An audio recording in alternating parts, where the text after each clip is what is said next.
So there we were, stranded in the red dust of Mars, a quarantine zone bigger than the politicians' promises that put us there in the first place. The wind howled like a tortured banshee, trying to blow away the sins of humanity, but it was going to need a lot more than a bit of atmospheric flatulence to accomplish that. Dr. Halcyon Blythe didn't seem to notice the noise. Too busy trying to play God, as usual. The research lab was a modest affair, if modest means barely held together with duct tape and desperation. It sat like a metallic sore on the Martian landscape, a monument to what happens when you let scientists run amok with taxpayers' money. So, I said, leaning against the wall that had a suspicious crack snaking from the ceiling to the floor, you really think cloning humans is a good idea? Because we haven't quite perfected the first batch yet, Doctor. Blythe, his hair a mad scientist cliché that suggested he combed it with a live wire, grinned at me. Why not? It's not like Earth has anything better to do. Plus, they are not human, not exactly. Think of them as humanish. I rolled my eyes. Oh, that's reassuring, humanish. Sounds like something you'd find in a discount store. Listen, Darren, Blythe said, adjusting his glasses that magnified his eyes to bug-like proportions. The Earth is screwed. Ozone, overpopulation, the Kardashians. It's all gone to hell. We need a new home, and not just for us. For what comes after. Yeah, I've seen what comes after in the movies. It usually involves a lot of explosions and a dramatic soundtrack. Blythe shrugged. Everyone's a critic, but seriously, the Galactic Council's breathing down our necks. They want results. The Galactic Council, a bunch of interstellar bureaucrats who thought they knew better than everyone else, probably because they did. Earth was just a cosmic ghetto, and they were the landlords trying to evict the rowdy tenants. Results, I said, crossing my arms. As in results like when you cloned that sheep and it ended up with 2 heads. That sheep was an anomaly, Blythe muttered, tapping a few keys on his console. A hologram flickered to life, showing a vaguely human figure with a few extra appendages. But we're learning. These new variants are adapted for multiplanetary life. Resilient. Resilient, I echoed. Like cockroaches, precisely, Blythe said, missing the sarcasm by a Martian mile. Meanwhile, the politicians back on Earth were squabbling like seagulls over a chip. Ethical implications, they called it, as if they'd ever been concerned about ethics when it came to ransacking the planet's resources. So what's the plan? I asked. Because if you're thinking about unleashing these humanish on Mars, you better have a damn good sales pitch for when Earth's leaders come calling. Blythe straightened, a gleam in his eye that suggested he'd spent too long alone with his test tubes. We'll invite them here, show them progress. They'll see we're not just playing God, we're improving him. I snorted. Improving God. Might want to work on that pitch. The lab door slid open with a hiss, and in walked Captain Jenna Trask, the Martian enforcer with a penchant for sarcasm and a laser pistol she named Reason. She was the kind of woman who could crush your spirit with a look and then make you thank her for it. Blythe, she said, her voice like gravel in a blender. The Earth Committee's meeting. They're not happy, are they ever? Blythe replied, not looking up from his console. Less happy than usual, something about ethical violations, she said, giving me a nod. Darren, still here, thought you'd have found a way to blow up the lab by now. Oh, I'm saving that for a special occasion, I said with a grin. Well, save it for after the meeting. They want to see a demonstration, Trask said. And for the love of Mars, don't screw it up, Blythe waved a hand dismissively. They'll love it once they see the potential. Potential for what? Trask interrupted. Starting a war over who gets to be master of the clones. They're not clones, Blythe insisted. They're enhancements. I raised an eyebrow. Enhancements that might eat us in our sleep. Blythe chuckled, though it sounded more like a nervous tick. Only if you're on the menu, Trask sighed, the kind that suggested dealing with scientists was right up there with root canals and tax audits. Just make sure your enhancements behave. We've got enough problems without a clone uprising. Humanish, Blythe corrected, which earned him a glare that could strip paint. Whatever, Trask said. Just keep them from killing us all. And Darren tried to keep Blythe from doing anything stupid. Hey, why me? I asked, though I knew the answer. I'd been Blythe's unofficial babysitter ever since the incident with the self-replicating coffee machine. "Because you're expendable," she replied. I couldn't argue with that. In a universe of expendable people, I was the gold standard. As Trask left, I turned back to Blythe. "You think any of this is actually going to work?" He shrugged, the manic energy replaced by something softer, almost vulnerable. "Does it matter? We're already here, may as well make the best of it." "Yeah, that's the spirit," I said, more to myself. "Mars, come for the dust, stay because you have no choice." Blythe chuckled again, this time genuinely. "Wouldn't want to be anywhere else." I scoffed. "That's because you've never been anywhere else." The next few hours were a frenetic dance of preparation, Blythe trying to make his case for the future of humanity, while I did my best to make sure the lab didn't explode. Again. When the Earth Committee finally patched through, the tension in the room ramped up a few notches. Holograms of the Earth dignitaries flickered to life, each wearing expressions that suggested they'd just stepped in something unpleasant. "Dr. Blythe," began one of the suits, a woman with a smile as warm as a Martian winter, "we've reviewed your project details." "And?" Blythe asked, his voice tinged with a hope that was probably illegal. "And," she continued, "there are significant concerns." "Ethical concerns." Blythe spread his hands, the picture of innocence. "We're solving humanity's biggest threats by creating a new race." One of the other committee members interjected, his tone more sneer than question. "An improved race," Blythe corrected. "Adapted to survive where standard humans can't." The holograms exchanged glances, the kind that suggested they'd rather be anywhere but here. I could empathize. "And what happens when they want more than survival?" the woman asked. I leaned over, whispering to Blythe. "Told you they'd ask that." "We'll cross that bridge when we get to it," Blythe said aloud, with a confidence that bordered on delusional. "Let's hope it's not a bridge too far," the woman replied dryly. The committee's scrutiny was as relentless as a Martian sandstorm, and somewhere along the line, Blythe's confidence started to resemble a bad poker face. "We need to see results, Dr. Blythe," the sneering man said. "Something tangible." Blythe nodded, gesturing to the hologram of his humanish. "These are the future. They're stronger, smarter, and potentially more dangerous," the woman added. "Only if mishandled," Blythe retorted, which wasn't as comforting as he probably intended. "We'll need assurances," the sneering man said. I snorted. "Assurances on Mars, good luck." The woman gave me a look that could melt steel. "Who are you exactly, Darren?" I replied. "Resident expert on Murphy's Law." "Murphy's Law?" she repeated. "Anything that can go wrong will," I said, with a smile that had seen better days. The meeting dragged on, a tug-of-war between hope and cynicism. In the end, the committee agreed to a live demonstration, a chance for Blythe to prove his humanish weren't just a disaster waiting to happen. As the holograms faded, Blythe turned to me, his expression a mix of excitement and terror. "Well, that went." "Okay," he said, though his voice wavered. "Okay," I echoed. "I haven't seen that much tension since the last time Trask ran out of coffee." Blythe exhaled, running a hand through his wild hair. "We have work to do." "Yeah," I said, glancing at the crack in the wall. "And let's try not to blow up the lab." Blythe grinned, the wide, manic grin of someone who was about to try something incredibly stupid. "What could possibly go wrong?" he asked. I shook my head, already imagining the disaster that would inevitably follow. "You just had to say it, didn't you?" The truth was, everything could go wrong. We were on Mars, trying to create a future from the crumbs of the past. And in the end, the universe didn't give a damn about our hopes or dreams.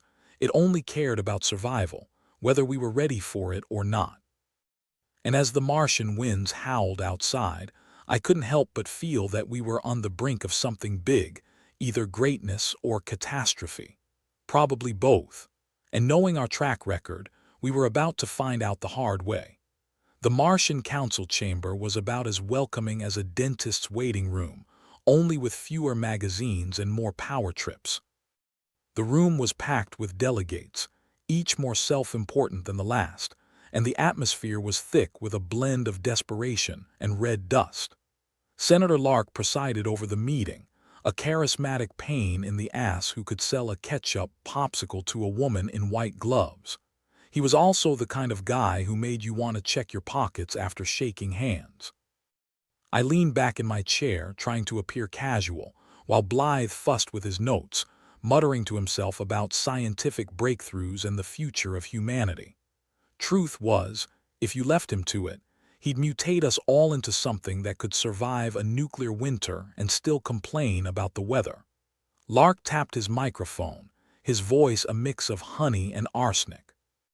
Ladies and gentlemen, today we examine the viability of Dr. Blythe's cloning project. As you know, Mars is our last hope, but let's be honest, hope's the one thing we've never been good at. A ripple of laughter went through the room. Nothing brings people together like shared misery. Blythe stood, clearing his throat. Thank you, Senator Lark. Our project represents not just survival but evolution. The humanish variants, humanish, Lark interrupted, smiling like he'd just caught a fly with his teeth. A charming euphemism for dangerous experiment. Blythe blinked like a deer in the headlights. They're not dangerous. That's what they said about social media, Lark said, to another wave of cynical chuckles. I caught Blythe's eye and gave him a nod. Show them the data, I mouthed, hoping he'd remember there was actual science behind his madness. He fumbled with his device, projecting a 3D model of the humanish genome. These beings are designed to withstand harsh environments, stronger immune systems, adaptable metabolisms, and 2 heads in some cases, Lark added, winking at the crowd. That was an anomaly, Blythe insisted, his voice rising an octave. Anomalies make for great headlines, Lark said, and disasters.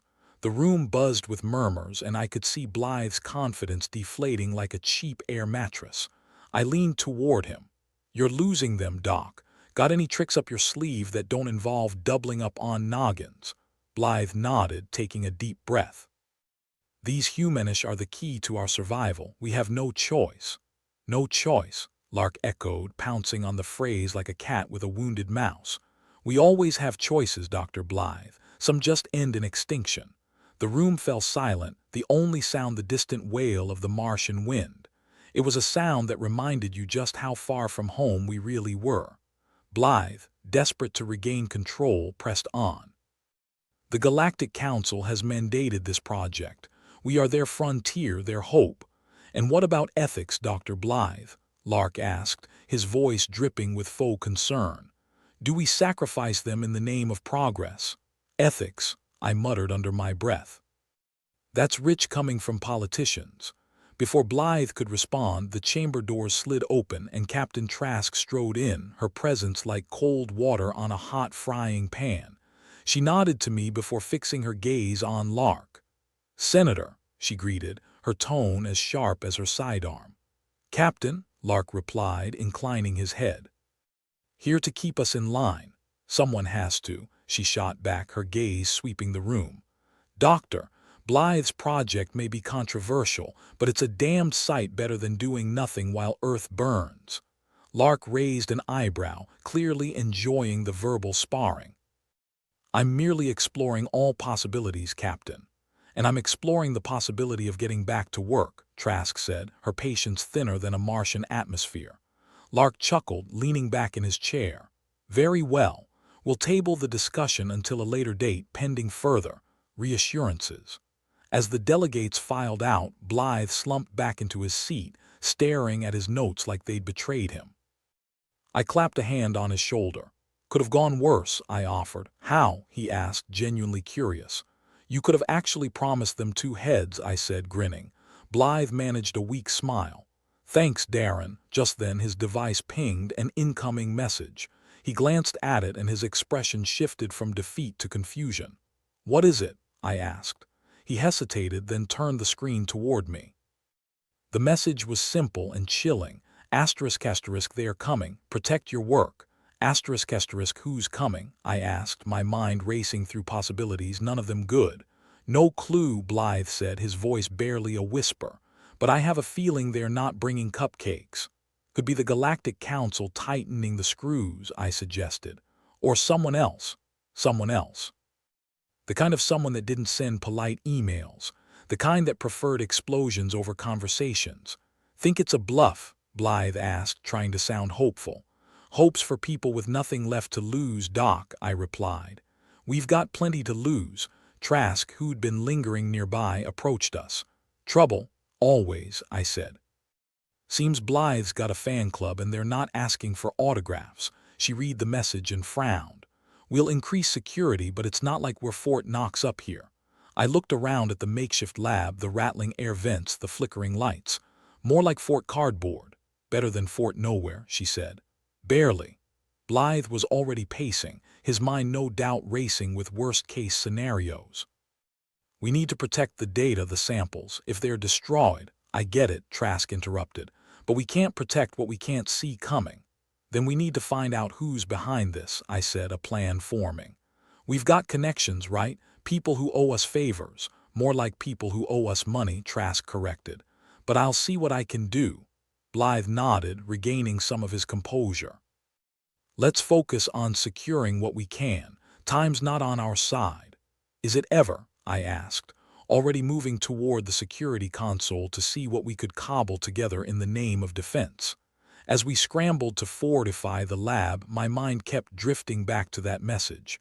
They're coming. But who were they, and what did they really want? The answer, I feared, would come soon enough, and probably wrapped in a package marked trouble. All we could do was prepare for the storm and hope we didn't get swept away. The next day, Mars greeted us with its usual charm, harsh winds, swirling dust, and an air of impending doom. Blythe was already in the lab, poring over his notes like a man possessed. Meanwhile, I was trying to make the coffee machine work without it declaring war on us. How's it looking? I asked, finally managing to coax a cup of something that resembled coffee from the contraption. Blythe glanced up, dark circles under his eyes. We're as secure as we can be with what we've got, but if they really want to get in, they will. Yeah, I said, taking a sip of the lukewarm brew. Like a vending machine that eats your money. You know it's gonna happen, but you keep hoping it won't. Trask entered, looking like she'd slept less than Blythe. Good news. I reached out to a few contacts. Bad news, they're as clueless as we are. Fantastic, I said. We've got the best brains of Mars on the case. Blythe sighed, rubbing his temples. We need a breakthrough, something to show the committee we're worth the risk. We'll need a miracle for that, Trask said, leaning against the wall. And I've never been a fan of miracles. Miracles are just science we don't understand yet, Blythe replied, sounding a bit more optimistic than I was comfortable with. Or disasters in disguise, I added. But who's counting? We spent the day shoring up defenses, both technological and physical. If someone was planning an assault, we'd at least make it inconvenient for them. Blythe worked tirelessly on refining his humanish, oblivious to the world outside his genetic bubble. By the time the sun dipped below the Martian horizon, casting the red planet in hues of darkness, we were no closer to answers than we'd been that morning. As I sat back, exhaustion weighing heavy, Blythe approached with an odd gleam in his eye. I think I've got something, he said. Does it involve not dying horribly? I asked, only half joking. It's a refinement, he explained. A way to stabilize the genome, make them more predictable. Predictable would be nice, Trask said, joining us. But how long till it's ready? Blythe hesitated. A week, maybe 2. Great, I said. Let's just hope whoever's coming likes tea and biscuits. As the night wore on, I couldn't shake the feeling that we were on the brink of something big. Blythe's project was a powder keg, and it seemed like everyone in the universe had a match. But whatever happened next, one thing was certain. We were in it together. A ragtag bunch on a dusty rock, fighting for a future that might not want us. And in the end, maybe that was enough. Hey, Darren, Blythe called, breaking my train of thought. Thanks for sticking around. Like I've got anywhere else to be, I replied with a grin. The truth was, I didn't. And for now, that was all the reason I needed. The next morning, the research lab on Mars looked about as lively as a funeral on a Monday morning. Blythe was already nose-deep in his notes, mumbling about gene sequences like they were his long-lost relatives. The rest of us were trying to kickstart our brains with coffee that had the consistency of motor oil and probably tasted worse. "So, what's the plan today, Doc?" I asked, leaning against a console that groaned under my weight. "More headless chickens, or are we moving up to three-headed goats?" Blythe shot me a look that suggested he'd had just about enough of my particular brand of encouragement. "We need to stabilize the genome," he said, his voice edged with determination, or maybe that was the caffeine vibrating his vocal cords. "The anomalies are—" Just then, a series of loud clanks echoed through the lab, followed by a sharp hiss. The kind of sound that says, "Congratulations, your day is about to get worse." Everybody froze, which is a universally ineffective reaction when faced with potential doom. "Well, that's not ominous at all," I muttered as Trask shot past me, all business and bad mood. "Sounds like it's coming from the cloning chamber," she said, already halfway across the room. We followed her, the air thick with the kind of tension you could cut with a plasma cutter. As we turned the corner, we found the source of the noise. A vent had been wrenched open, the cover lying a few feet away like it had tried to escape the impending disaster. Blythe's face paled. "That's not supposed to happen." "No kidding," I said, eyeing the vent like it might suddenly sprout fangs. "So what are we dealing with? Rats?" "Space gremlins." Trask knelt down, examining the vent with the precision of someone who's had to deal with things going wrong more times than they'd care to count. "Looks like it was forced open," she observed, her voice as dry as the Martian air. "Sabotage, maybe." "Sabotage," Blythe echoed, the word hanging in the air like a bad smell. "Who would? Anyone who doesn't like what we're doing here," I cut in. "Or maybe someone who just hates vents. Take your pick." Arvid Quillen, our resident engineer and a man who could make a wrench look like a weapon of mass destruction, joined us. "What's the damage?" he asked in his gravelly voice, the kind you'd expect from a man who'd rather be tinkering with machines than having conversations. "Damaged vent," Trask said. "Could be sabotage." Quillen grunted, which I took as his version of a full sentence. "I'll check the rest of the system. Make sure we don't have any more surprises." "You're a saint, Arvid," I said, clapping him on the back. He grunted again, which I took as thanks, and got to work, his fingers moving with the kind of dexterity that came from years of keeping things from falling apart. Blythe was pacing now, his mind clearly racing through scenarios, none of them good. "If someone's trying to sabotage us, then we've got a problem," I finished for him. "And by problem, I mean the kind that ends with us floating home in a Martian dust storm. We need to double down on security," Trask said. "And fast.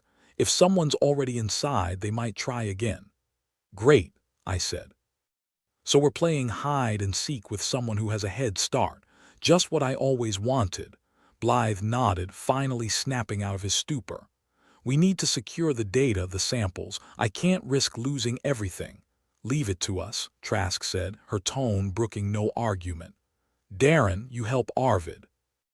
Make sure everything that can be locked down is locked down." "On it," I replied, catching up with Quillen as he worked his way through the ventilation system, muttering to himself in a language that was half English, half engineer. The rest of the day passed in a blur of activity. We doubled security, checked and rechecked systems, and tried to make our little corner of Mars as impervious to sabotage as possible.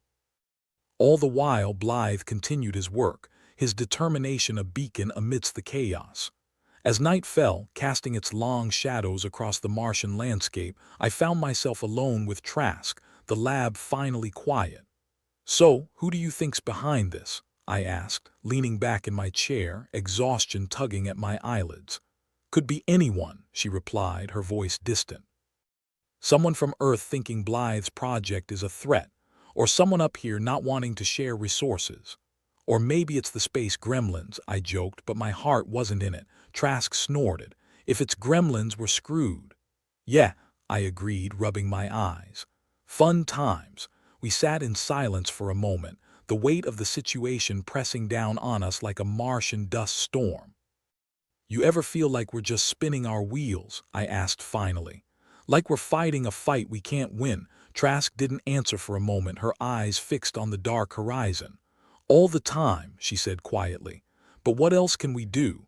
Guess we just keep spinning, I said, a wry smile tugging at my lips. Yeah, she replied, matching my smile with one of her own. Guess we do. The next morning, Arvid had some news. I found something, he said over breakfast, the room still half asleep and already dreading the day. Please tell me it's good news, I said, eyeing my coffee warily. The machine had been making threats again. Define good, Arvid said, which was never a promising start. Spit it out, Quillen, Trask demanded, her patience about as thin as the Martian atmosphere. He placed a small device on the table about the size of a deck of cards, its surface black and sleek. This was inside the vent, remote access. Someone was controlling the system. Blythe paled again, which was becoming a familiar sight. So they were watching us. Not just watching, Arvid corrected. They could have shut down the whole lab if they wanted. Perfect, I said, throwing my hands in the air. We've got a front row seat to our own demise. Can you trace it? Trask asked, all business. Arvid scratched his head, considering. Maybe, but it'll take time, and I can't promise anything. Do what you can, she said, and he nodded, returning to his work with the tenacity of someone who's used to pulling miracles out of spare parts. The rest of us spent the day on edge, every creak and groan of the lab setting our nerves ablaze like fireworks. Blythe was a ball of stress, his usual eccentricity amplified to a level that had him muttering to himself in a way that suggested a breakdown was imminent. Hey, Doc, I said, catching up with him during a rare moment of stillness. You holding up? He looked at me, his eyes wide and haunted.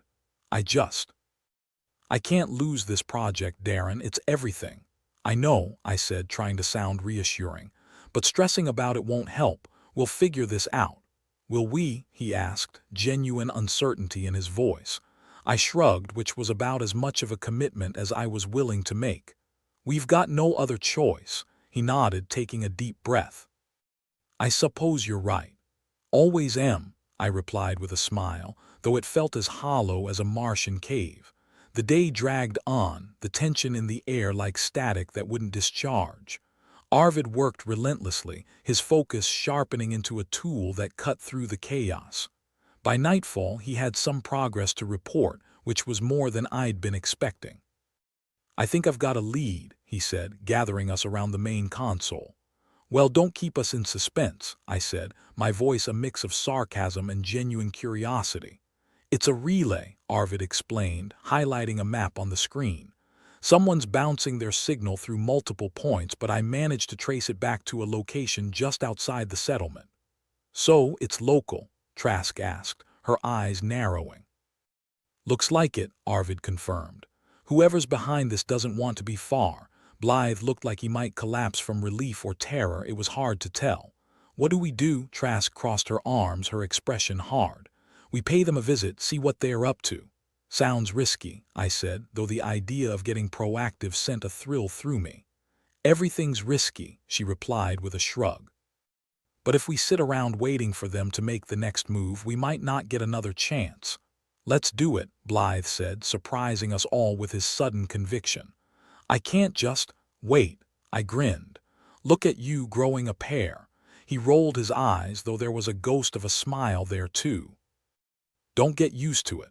We spent the night planning, each of us running through scenarios and what-ifs like a rehearsal for a play where the ending was yet to be written. By the time we were ready, the Martian dawn was breaking, painting the sky in hues of orange and red. Ready? Trask asked, her expression a mixture of determination and something that might have been hope. As I'll ever be, I replied, checking the charge on my sidearm. Blythe nodded, looking more resolved than I'd ever seen him. Let's finish this. Arvid grunted his agreement, and with that, we headed out into the Martian wasteland, the future uncertain but ours to confront. We walked in silence, the crunch of sand beneath our boots the only sound. The sky stretched overhead, vast and indifferent as we moved toward the unknown, ready to face whatever lay ahead. In the end, it felt like we were stepping into the void, the kind of decision that could make or break us. But then, That was life on Mars, a series of impossible choices wrapped in the guise of survival, and today we were ready to choose. The Martian dawn was coming up red as a butcher's ledger as our motley crew made its way through the settlement. Trask led the way, her stride that of someone who didn't intend to ask nicely. Blythe trailed behind, his usual enthusiasm dampened by the knowledge that someone out there wanted his life's work to be as dead as Mars's surface. As for me, I was just hoping today's adventure wouldn't end with an impromptu funeral, particularly mine. The only thing tougher than Mars was getting a decent burial on it. We slipped through the settlement, past rows of prefabricated habitats that looked like they'd been designed by someone who thought aluminum was a personality trait. The place was as quiet as the grave, a fact that I tried not to take as an omen. "You really think Lark's got some fingers in this?" I asked, keeping pace with Trask. "If it stinks of political bullshit, he's usually somewhere nearby with a shovel," she replied, not breaking stride. Senator Lark had a knack for playing both sides like a virtuoso, and with Earth breathing down our necks, it was no surprise he was turning up the heat. Some folks back on the blue marble didn't like the idea of us striking out on our own. Independence wasn't just a dirty word to them, it was a declaration of war. "Blythe, you keeping up?" I called back to our resident mad scientist, who was eyeing the ground like it owed him rent. Yeah, he panted. "Just." "Thinking about what?" I asked, though I half expected his answer to involve gene sequences or the impending doom of humanity. "About how terrible I am at fieldwork," he admitted, adjusting his glasses like they might help him see common sense. "Don't worry, Doc," I said, grinning. "We'll make a Mars cowboy out of you yet."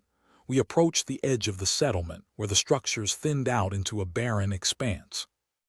Ahead, a lone outpost jutted from the dust, looking like the last sad tooth in a dying mouth. Arvid had traced the signal here, and if luck was on our side, which, let's face it, it rarely was, we'd find some answers. "All right, let's keep this quiet," Trask said, her voice barely above a whisper.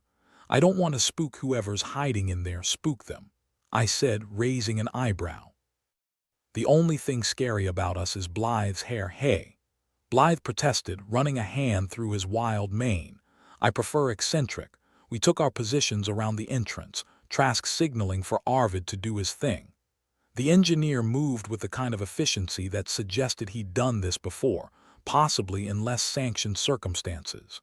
With a soft click, the door slid open, revealing a dimly lit interior. It smelled of machine oil and desperation, not unlike my last apartment. "Cozy," I said, stepping inside and scanning the room. A bank of monitors lined one wall, each displaying a different feed from the settlement. Someone had been keeping a close eye on us, and it wasn't to write a friendly travel review. Trask moved to the monitors, her eyes narrowing. "Looks like our saboteur's been busy. Question is, busy doing what?" I said, peering over her shoulder. "That," Arvid said, pointing to a cluster of blinking lights on the console, "is a lot of computing power for someone who just wants to watch us pick our noses. Could they be trying to access the cloning tech?" Blythe asked, the worry in his voice doing a bad job of hiding his interest. "Possible," Arvid said, scratching his chin. "But if they're working with Lark, it's more likely they're trying to undermine us." Blythe's eyes lit up with a kind of stubborn determination that usually preceded one of his madcap schemes. "Then we'll have to beat them to it." "What do you have in mind?" Trask asked, turning to him. "We've been working on a new stabilizer for the genome," Blythe explained, his words tripping over each other in a rush. "It's experimental, but if it works, it could give us the edge we need," Arvid finished for him, a rare note of admiration in his voice. "Sounds risky," I said, though the prospect of turning the tables was tempting. "Everything's risky," Trask said with a shrug. "But it's better than sitting on our hands while they tear us apart." "Then let's do it," Blythe said, his resolve surprising even him. "All right, Doc," I said, clapping him on the back. "What do you need?" "Time," he replied.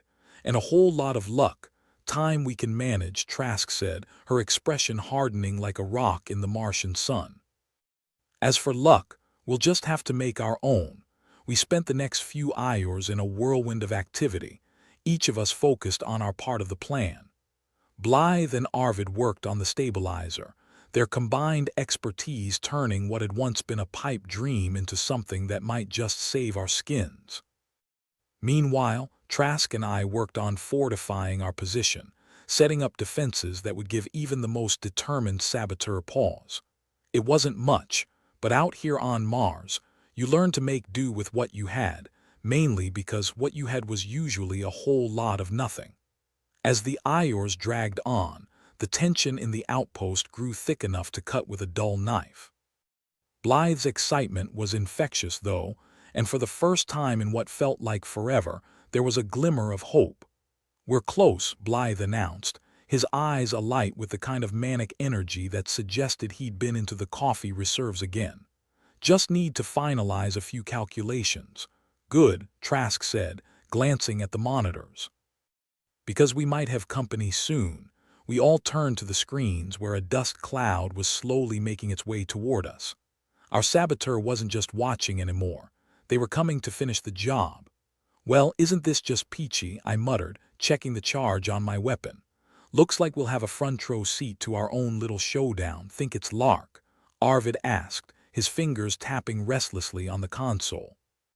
"Wouldn't surprise me," Trask replied, her jaw set with a determination that would have been inspiring if it wasn't so terrifying.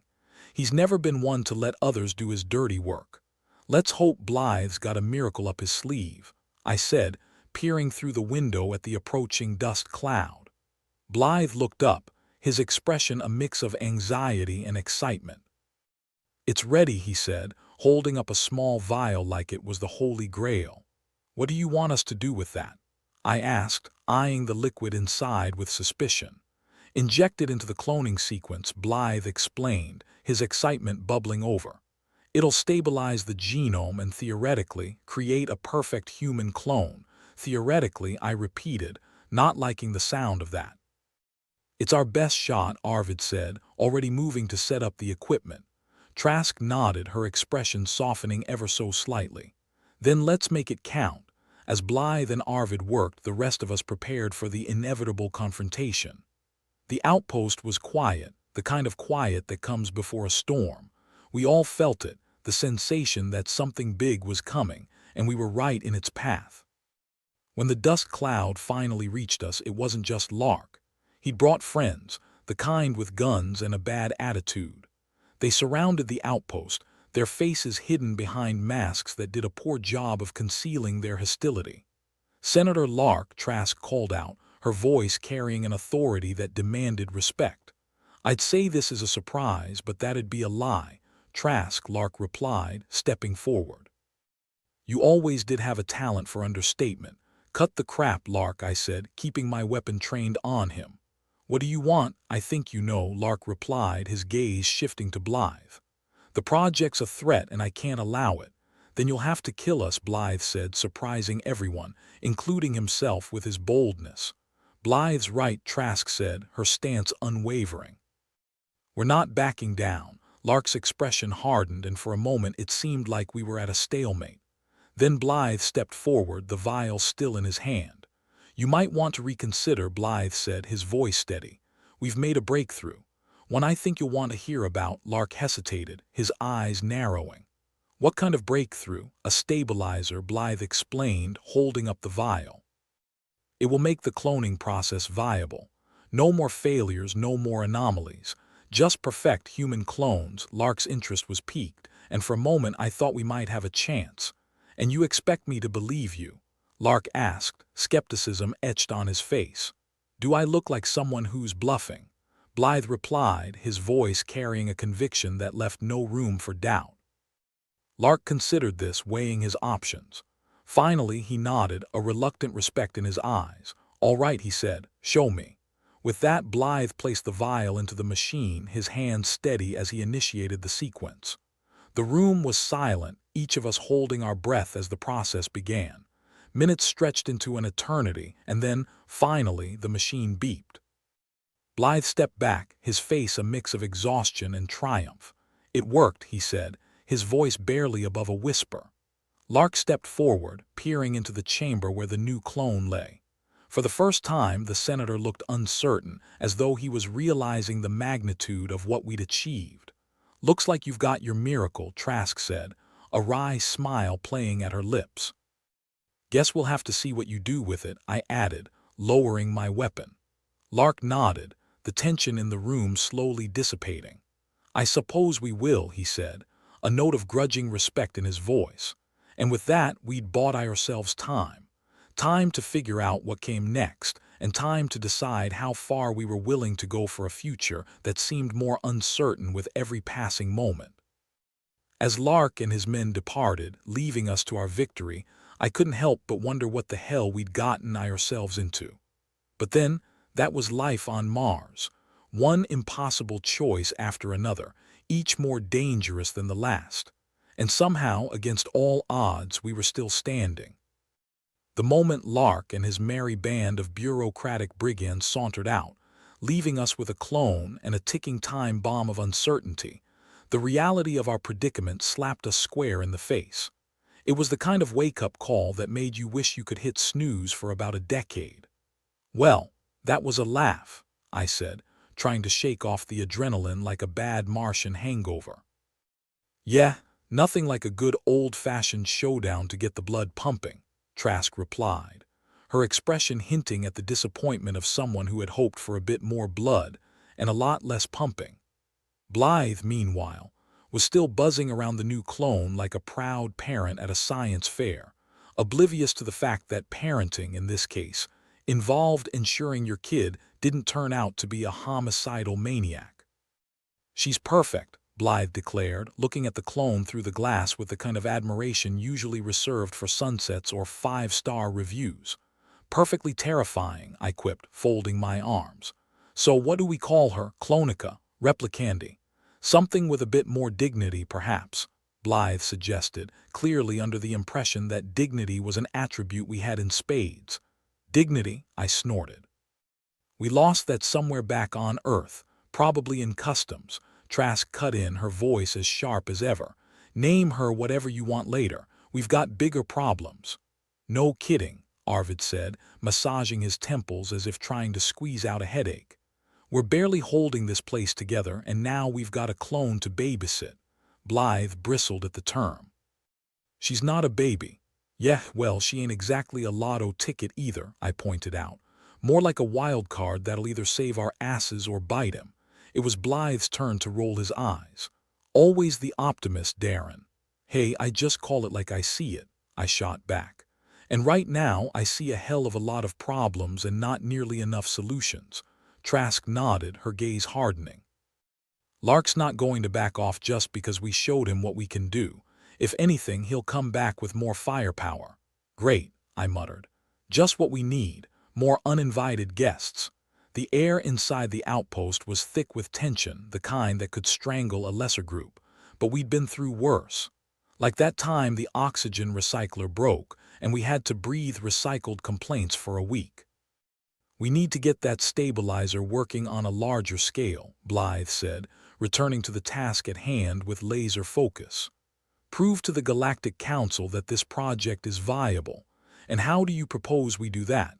Arvid asked, arching an eyebrow. With our vast treasury of sand and optimism, Blythe looked at us, his eyes wide with the kind of mad determination that could only come from a mixture of caffeine and desperation. "We improvise." "Ah, yes, the hallmark of every great plan," I said dryly. "When in doubt, wing it." Blythe ignored my sarcasm, his mind already racing ahead. "The lab infrastructure is barely functional, but if we can get a few more stabilizers running, we can scale up the cloning process. We just need resources." Trask let out a humorless laugh. "Resources? On Mars? Maybe we can ask the rocks nicely. The Council's not likely to send supplies," Arvid added. "Not until they see real results. And Lark's breathing down our necks like a bad case of Martian flu," I said. "We're kind of screwed." "Not yet," Blythe insisted, his resolve as unyielding as ever. We can make this work, we have to. Spoken like a true mad scientist, I said, not entirely joking. Let's just hope your genius doesn't get us all killed. Trask clapped her hands together, a sound that echoed through the silence with the finality of a gunshot. All right, enough whining. We've got a job to do. Arvid, work with Blythe on those stabilizers. Darren, you're with me. We need to fortify this place before Lark decides to drop by unannounced again. Sounds like a party, I replied, following Trask out. Hope the dress code is still try not to die. The outpost wasn't much to look at, just a few prefabricated structures bolted together like someone's half-assed IKEA project. But it was all we had between us and the relentless Martian elements, not to mention the political shitstorm brewing overhead. We could try a perimeter defense, I suggested as we surveyed the area, noting the way the wind howled through the gaps in our makeshift fortress. Tripwires, maybe some traps. Tripwires? Trask shook her head. What are we, Ewoks? Got any better ideas? I retorted. Maybe we can scare them off with our sparkling personalities. Trask smirked, the closest thing to a smile I'd seen from her in weeks. Keep dreaming, Darren. We spent the next few hours rigging up what defenses we could with the limited supplies on hand. Every creak of metal felt like a reminder of just how precarious our situation was. Mars wasn't exactly the most forgiving of environments. The planet had a way of reminding you that you were about as welcome here as a vegan at a steakhouse. Back inside, Arvid was busy trying to coax the last bits of life out of our aging equipment. The man had a gift for making the impossible seem merely improbable, but even he was running out of miracles. This thing's a relic, Arvid muttered, poking at a console that looked like it had been used in the original moon landings. I've seen toasters with more processing power. Maybe we can toast our problems away, I suggested, leaning over his shoulder. Burn to a crisp all the crap we're dealing with. Wishful thinking, Arvid replied, though his lips twitched in what might have been a smile. Mostly we just need a lot of luck. Yeah, I hear that's on backorder, I said, glancing at Blythe. How's our miracle worker doing? Blythe was hunched over a terminal, muttering to himself like a man who'd lost an argument with a calculator. We need more samples to refine the genome, but we're making progress. Progress, I echoed, rubbing my temples. That's one way to describe not being dead yet.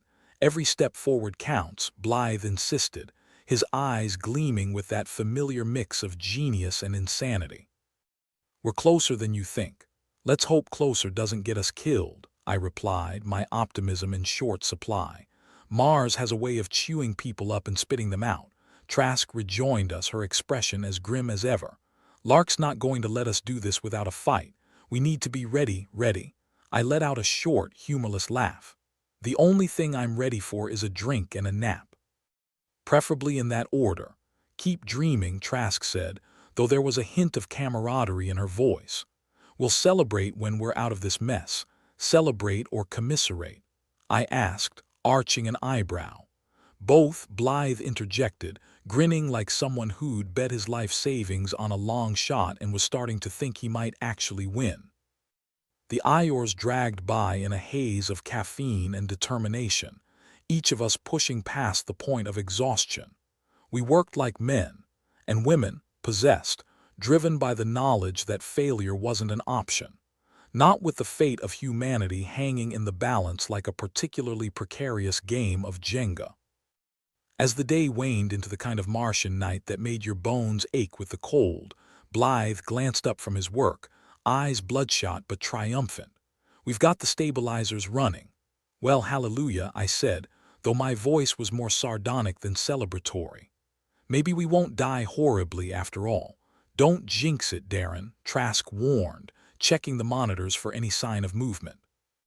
We're not out of the woods yet. If only Mars had woods, I quipped. Then at least we'd have some shade or trees to hang ourselves from, Arvid added, ever the optimist. Blythe continued, undeterred by our gallows humor. We can initiate a full-scale test. If it works, we create a viable human clone from start to finish. And if it doesn't, I asked, already anticipating the answer. Then we're back to square one, Arvid said, though his hands didn't stop moving over the console. Or worse. "We've come this far," Trask said, her voice carrying the weight of someone who'd seen too many battles and knew this wasn't going to be the last. "We owe it to ourselves to see it through. Besides," Blythe added with a grin, his madness contagious. "If we pull this off, we might just save humanity. And if not?" I asked, unable to resist one last jab. Blythe shrugged, his smile undiminished. "Then at least we'll have gone down fighting." The test began, and we watched with bated breath as the machine hummed to life, the whirring and clicking a symphony of hope and desperation. It was the kind of sound that made you realize just how fragile everything was, and how close we were to either a breakthrough or a breakdown. "Come on, baby," I whispered, watching the progress bar inch forward. "You can do it. Talking to machines now, Darren?" Arvid asked, though his tone was more teasing than judgmental. "Hey, if it works, I'll serenade the damn thing," I replied, eyes glued to the screen. The progress bar crept along, each pixel an agonizing eternity. And then, finally, it reached the end, the machine emitting a triumphant beep that seemed to echo through the entire outpost. "It worked," Blythe said, his voice barely above a whisper but filled with an awe that spoke volumes. "Well, I'll be damned," I said, unable to keep the grin off my face. "Looks like we might actually pull this off. Don't get cocky," Trask warned, though even she couldn't hide the relief in her eyes. "Cocky?" I replied, laughing. "I've been working on Mars with the lot of you. I've got a long way to go before I hit cocky." As we celebrated our minor miracle, the reality of our situation hung over us like a cloud that refused to clear. We'd achieved something incredible, but the road ahead was still fraught with danger and uncertainty. Lark wasn't going to back down, and the Galactic Council would demand more than just promises and prototypes. But for now, we had hope, a fragile, flickering thing that might just be enough to light our way. And as I looked at my team, exhausted but undefeated, I realized that whatever came next, we'd face it together. Because out here on the red planet, where each day was a fight for survival, that was all we really had. Hope, determination, and a stubborn refusal to give up. "Here's to not dying today," I said, raising an imaginary glass to the group. "Hear, hear," Trask replied, her wry smile a balm against the cold. "Same time tomorrow?" Arvid asked, his humor as dry as the Martian dust. "Wouldn't miss it for the world," Blythe replied, his eyes alight with the kind of optimism that could only come from a man who just pulled off the impossible. And so, as the Martian night closed in around us, we stood together, a motley crew of survivors in a world that wanted us gone. But we weren't going anywhere, not if we could help it. Because, after all, what was life without a little risk? We barely had time to bask in the afterglow of our little Martian miracle when the universe decided to remind us just how small we really were. Because right on cue, and with the kind of irony that should have come with its own laugh track, the alarm started blaring. "Fan-freaking-tastic," I muttered, the sound stabbing into my skull like a hangover that just wouldn't quit. "What now?" Arvid groaned, his fingers still dancing over the console like a concert pianist who'd just realized he was playing in a dive bar. "Only one way to find out," Trask said, already moving towards the source of the chaos with the kind of determination that made you want to follow, if only to see what happened next. In the hallway, the lights flickered like they were auditioning for a horror movie. Because if there's one thing Mars could always be relied on to deliver, it was atmosphere. A shit one, but hey, you take what you can get. As we reached the control room, Lark was waiting. He had that look on his face like he'd just found a turd in his cornflakes, and not the friendly kind. "We've got a problem," he said, his voice as dry as the Martian dust we were all sick of inhaling. "Just one?" I asked, unable to resist. "Must be our lucky day. It's the sensors," he continued, ignoring me with the kind of professionalism that made me almost miss Earth. "Almost. They've picked up a ship entering Mars orbit. A ship." Blythe perked up, rubbing his hands together like an evil genius in a bad movie. "Is it the Council we wish?" Lark replied, his tone suggesting we were more likely to get a visit from Santa Claus himself. It's unregistered, and it's not alone. Well, that's just dandy, I said, crossing my arms. Because if there was one thing we didn't need, it was more company or more trouble. Unfortunately, they tended to show up together. Who are they? Trask asked, her voice low and dangerous. The kind of tone that usually ended with someone losing teeth, which was a damn shame when dental care was hard to come by. Don't know, Lark admitted, which was refreshing in its honesty, if not in its content. But they are not here for a friendly chat, so what are they here for? Blythe asked, his eyes darting between us like a kid about to be caught with his hand in the cookie jar. The one marked "Do Not Open" violates Galactic Treaty. Sabotage, most likely, Lark replied, his lips a thin line of grim resignation. They've already started jamming our communications. Great, Arvid said, throwing his hands up in a gesture of defeat that was all too familiar. As if we didn't have enough problems. Can we stop it? Blythe asked, his voice tinged with the kind of desperation that suggested he just caught a glimpse of the edge of the cliff we were all barreling towards. We're working on it, Lark replied, though he didn't sound too hopeful. But they've got tech we haven't seen before. Of course they do, I said, sighing. Because Mars just wouldn't be the same without a little surprise around every corner. For a moment, we were all silent, each of us wrestling with the truth that our situation had just gone from dire to "please let me wake up from this nightmare." But Blythe, bless his mad scientist heart, wasn't ready to throw in the towel just yet. "We can use this," he said, eyes gleaming with the kind of insanity that got you committed back on Earth. "We've got the clones. We can fight. Trask arched an eyebrow, the skeptical kind of look that suggested she'd seen enough battles to know that charging in all guns blazing wasn't always the best tactic. With what? Spitballs and harsh language. We have more than that, Blythe said, his voice rising with the kind of fervor that usually ended with someone getting screwed. "The clones are ready. We can use them to defend the outpost." "You mean throw them into the meat grinder," I said, not bothering to hide my disdain. "It's one thing to play God, Blythe. It's another to send your creations to their deaths. They are not going to die," Blythe insisted, though his eyes told a different story. One filled with the kind of hope that only came from someone who hadn't yet learned the universe didn't give a damn about hope. "We have an opportunity here. We're not just fighting for survival.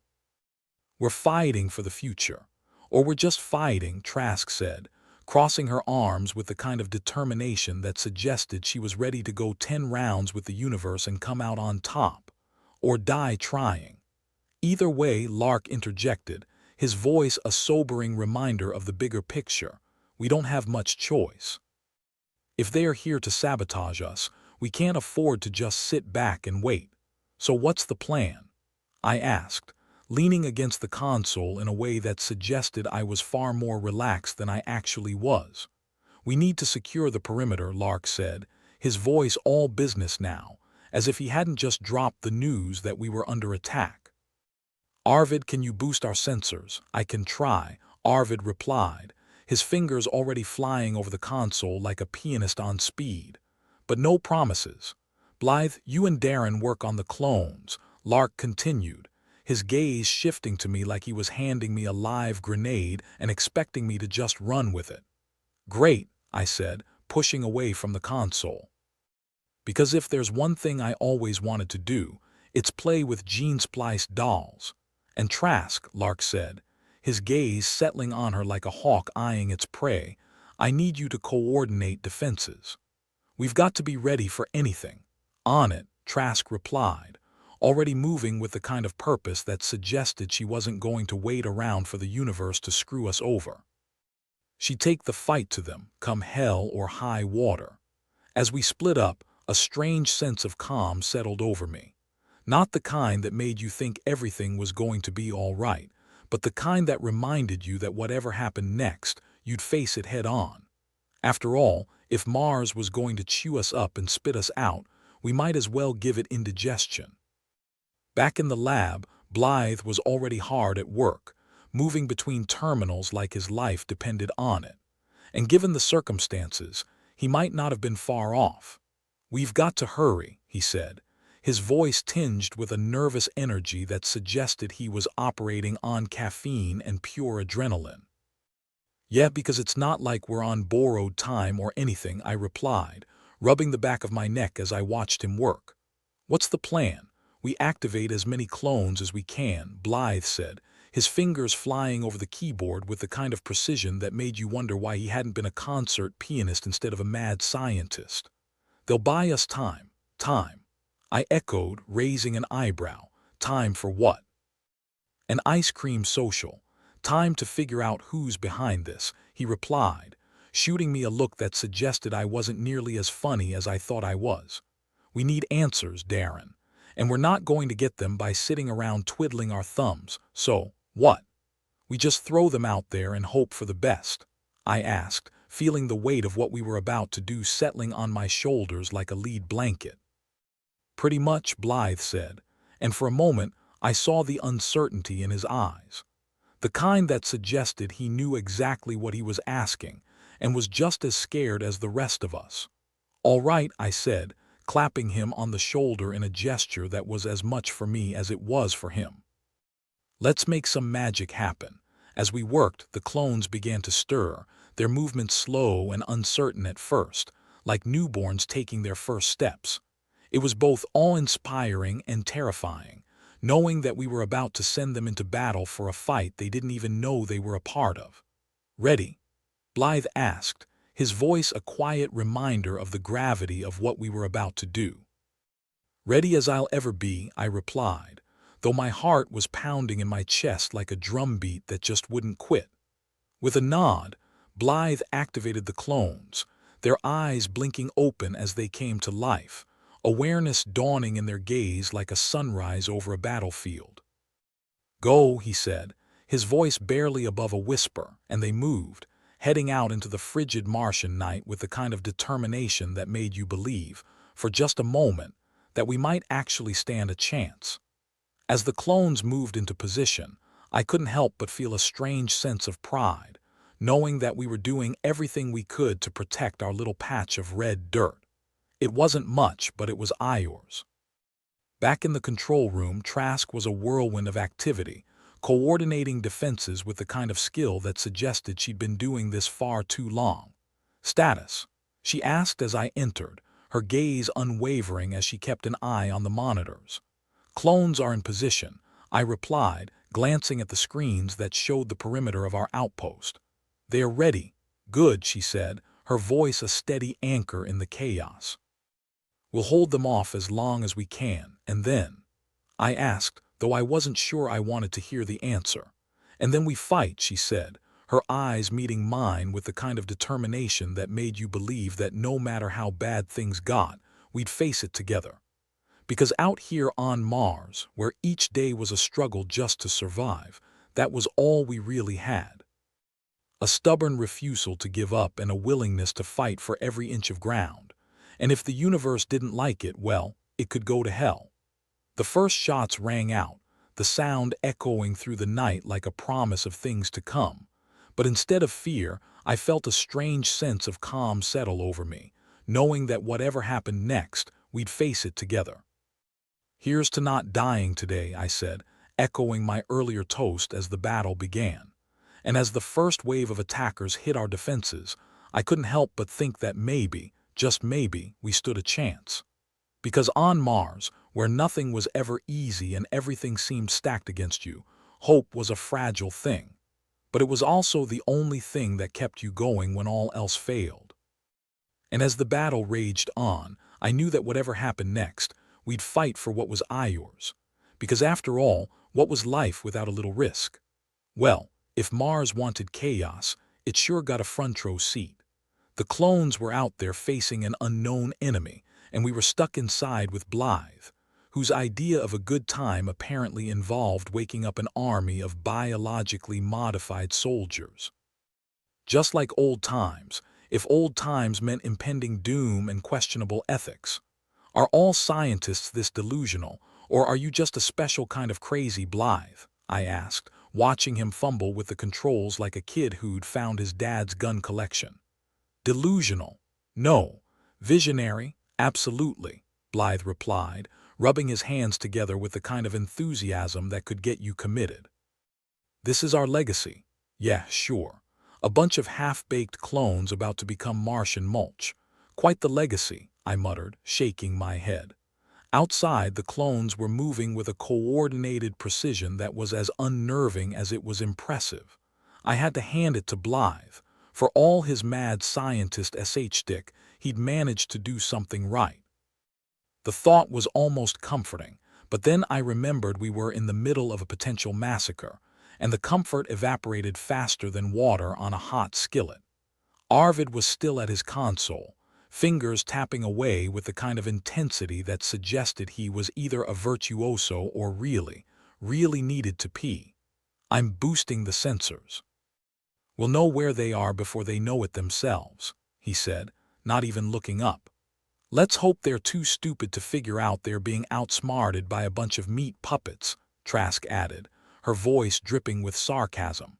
She was in her element, coordinating the defenses like she'd been born for this kind of thing, or just really enjoyed watching mayhem unfold. Speaking of which, who the hell are these guys? I asked, moving to peer over Arvid's shoulder. Does it matter? Lark said, strolling in with the air of a man who'd rather be anywhere else but here. They're enemies of the state, saboteurs, whatever label fits. So, basically, intergalactic jerks, I said, watching the blips on the screen that represented hostile forces.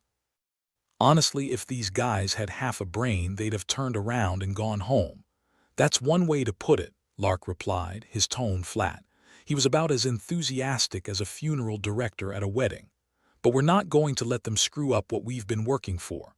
No, we've got Blythe for that, I quipped, earning a glare from the man himself. Blythe ignored me, focused entirely on his screens. The clones will hold them off, he said, more to himself than anyone else. Long enough for us to finish the project. Finish it? You mean like right now? I asked, incredulous. Usually people save their swan songs for after the fireworks. Now or never, Blythe replied, his eyes gleaming with something akin to manic determination. This is the moment we prove ourselves. I couldn't decide if he was brave or just plain nuts, probably both. But he was right. If we were going down, we might as well go down swinging. Lark looked as if he was about to say something profound, but a loud crash from outside cut him off. The first wave of attackers had hit the perimeter, and the clones were engaging. Mars wasn't the only one getting atmosphere. The tension in the room was thick enough to cut with a dull knife. Trask was barking orders through the comms with a voice that could have led armies. Hold the line. Those clones are our front line, so make sure they stay that way. And if they don't, I asked, though I already knew the answer. Then we fight, Trask said simply, her tone leaving no room for argument. We hold this outpost or we die trying. Well, at least she was honest. Outside, the sounds of battle were a cacophony of chaos. Blaster shots and shouted commands mingled with the Martian wind, a symphony for the damned. The clones were doing their job, and for a moment I almost believed Blythe's mad dream might just save our skins. But then again, I'd never been much of an optimist. Blythe, how long until the project's done? Lark asked, his gaze sharp. Minutes, maybe less, Blythe replied, his fingers never stopping. He moved like a man possessed probably was. We just need a little more time. Then let's give them hell, Lark said, nodding to Trask. And give them hell we did. The clones might have been the front line, but we weren't going to sit back and let them have all the fun. For every enemy that slipped through the cracks, there was a team ready to greet them with open arms and loaded weapons. It was a brutal dance, 1 step forward, 2 steps back, but we held the line. Barely. Incoming, Arvid shouted, as another wave of blips appeared on the screen.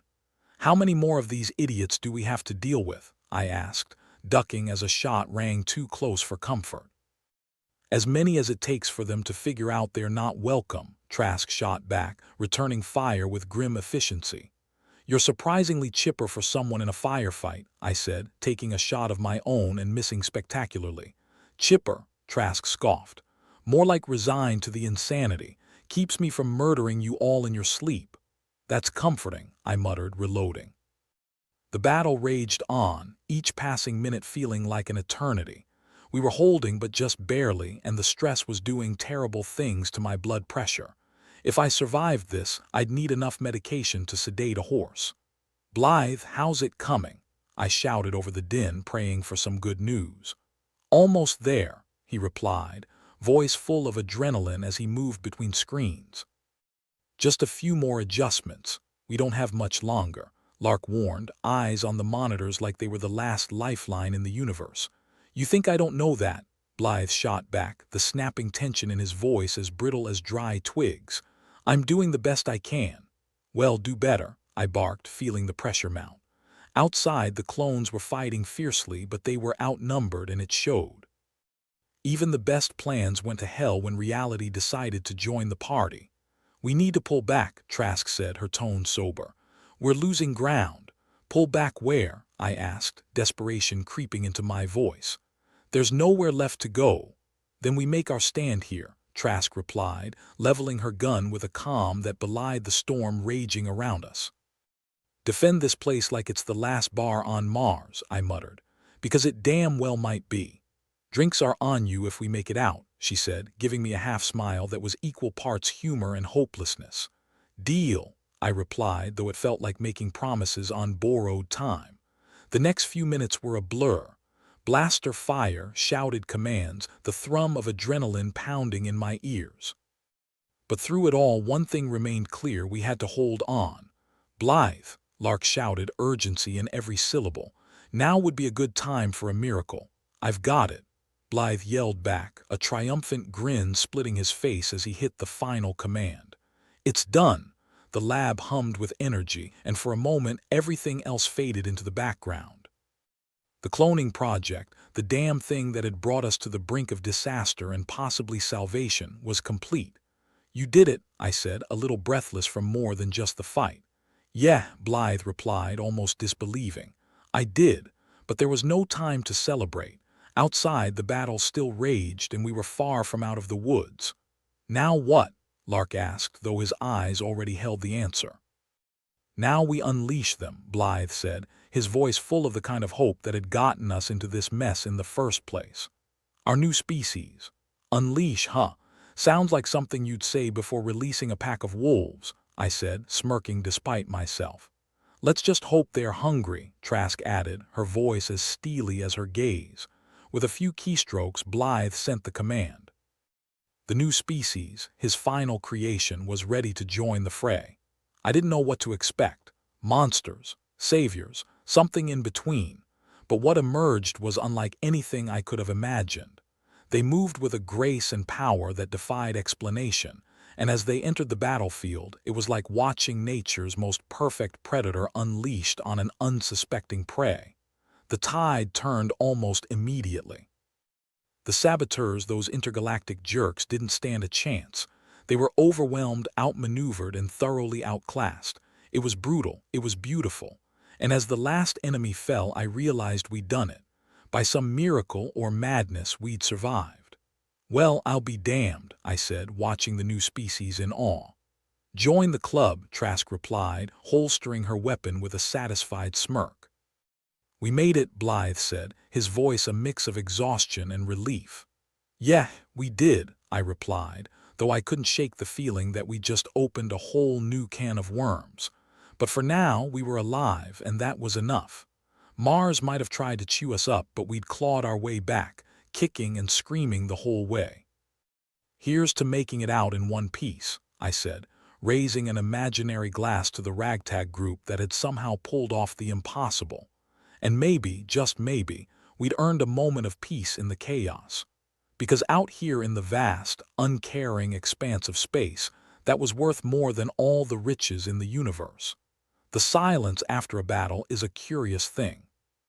It's neither comforting nor unsettling, just a sort of absence, like the universe itself had taken a breath and forgotten to exhale. That's where we found ourselves, standing in the dust and rubble with nothing but the echo of our own labored breathing for company. We'd won, if you could call it that, but looking around at the destruction, it felt more like surviving a bad meal once the vomiting stopped. The clones, the new species, as Blythe liked to call them with the pride of a parent who thinks their kid's rendition of chopsticks is concert-worthy, were busy securing the area, moving with a confidence that was both inspiring and deeply unsettling. "So, Blythe, what's next?" I asked, brushing Martian grit off my jacket. I'd have given anything for a shower, but clean water was as rare as optimism around here. Blythe, still riding the high of his success, looked like a crazed conductor at the end of a particularly intense symphony. "Now we see what they can really do. They are the new frontier." "Frontier," I repeated, chuckling darkly. "You make it sound like we're on the verge of a golden age." "Well, it beats extinction," Blythe shot back, a little defensive. He had a point. "When the choices were slim, you made do with the least awful one." Lark ambled over, looking less like a senator and more like a man who'd just lost a bar fight but not his sense of humor. His suit was in tatters, but the smugness was as intact as ever. "Congratulations, Blythe. You've created a race of super soldiers." "What could possibly go wrong?" "Always the optimist, Lark," Trask said, leaning against a charred console. She wore the battle's dust like a badge, and there was something reassuring in her casual confidence. "But you know, it's not a bad look on you. The new species, let's call them Blithians for lack of a better term, were already proving themselves adept at cleaning up.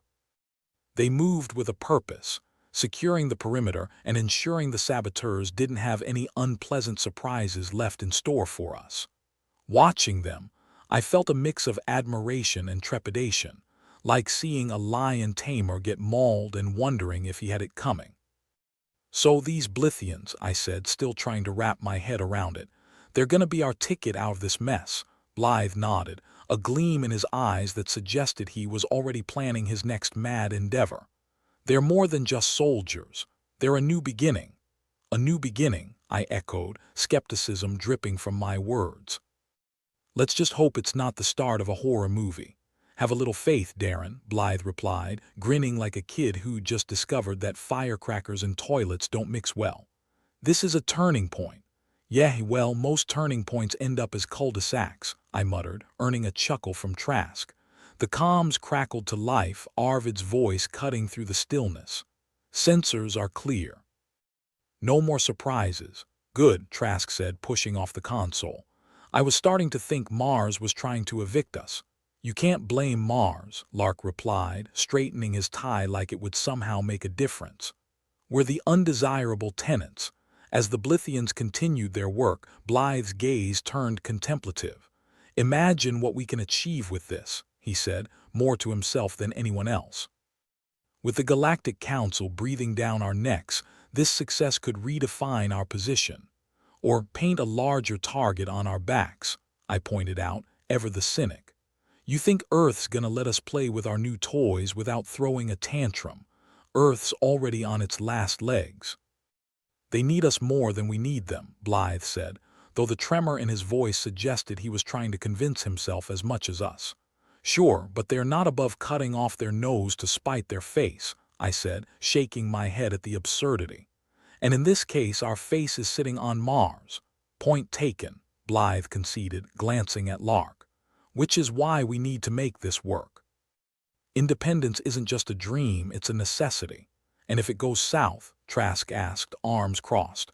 Her gaze was as steady as ever, but I knew the stakes weighed heavily on her. "Then we adapt," Blythe replied, with the kind of certainty only the truly delusional could muster. "We didn't come this far just to give up." "Spoken like a man who's never played chess," I said dryly. "Sometimes you're just one bad move from checkmate." "Then let's make sure we don't slip up," Lark interjected, his voice carrying the weight of someone who'd seen too many political machinations to believe in fairy tales. "We have to stay ahead of the game." The Blithians had finished their sweep, and one of them, a tall, imposing figure with eyes that seemed to see straight through you, approached. It or he, if I was being generous, nodded at Blythe. "Perimeter secure, awaiting further instructions." Blythe's face lit up like a kid at Christmas. "Excellent. Continue with the cleanup and monitor for any further threats." The Blithian nodded, turning with military precision to relay the orders. I watched them move, a shiver running down my spine. They were good, maybe too good. It was like handing a toddler a loaded gun and hoping they'd use it as a paperweight. "Do you trust them?" I asked Blythe, more curious than accusatory. "Trust is a strong word," Blythe admitted, rubbing his chin. "But I believe in their potential." "The potential to do what exactly?" Trask asked, arching an eyebrow. "To survive," Blythe replied simply. "And in doing so, help us survive." "Guess we're all in the same boat then," I said, shaking my head. "And that boat's got a few holes." "Then let's hope the Blithians know how to swim," Lark added, a sardonic twist to his lips. As the dust began to settle, figuratively and literally, we found ourselves at a crossroads. The Blithians were a gamble, a last-ditch effort to claw our way out of the grave Earth had dug for us. But whether they were saviors or just another problem waiting to happen was yet to be seen. "Ready to face the future?" I asked, knowing full well that none of us had much choice.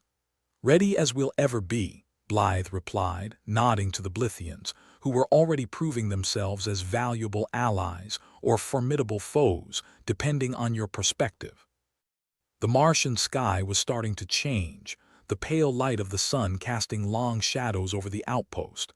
It felt like a metaphor for something, but I was too tired to figure out what. All I knew was that the horizon held more questions than answers. "Here's to new beginnings," Trask said, raising an imaginary toast. "And the hope they don't end in disaster," I added, clinking my invisible glass with hers. The future was uncertain, but for the first time in a long while, it felt like we had a fighting chance. As the Blithians continued their work, I couldn't help but feel a flicker of hope. Perhaps, against all odds, we'd find a way to make Mars a home, not just a last refuge. "To survival," Blythe said, echoing the sentiment that had kept us all going. We stood there, a ragtag bunch of misfits and madmen, staring into the unknown with a mixture of fear and determination. The road ahead would be anything but smooth, but then again, nothing worth having ever came easy. And as we watched the Blithians take their first steps into the cosmos, it was hard not to feel a sense of awe. They were the product of desperation and genius, a testament to humanity's tenacity. Whether we would look back on this moment as the dawn of a new era or the beginning of the end was anyone's guess. But for now, we had each other, a planet full of potential, and a stubborn refusal to go quietly into the night.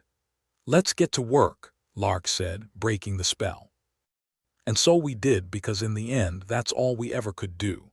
Keep moving, keep fighting, and maybe, just maybe, find a way to thrive in this harsh, unforgiving universe.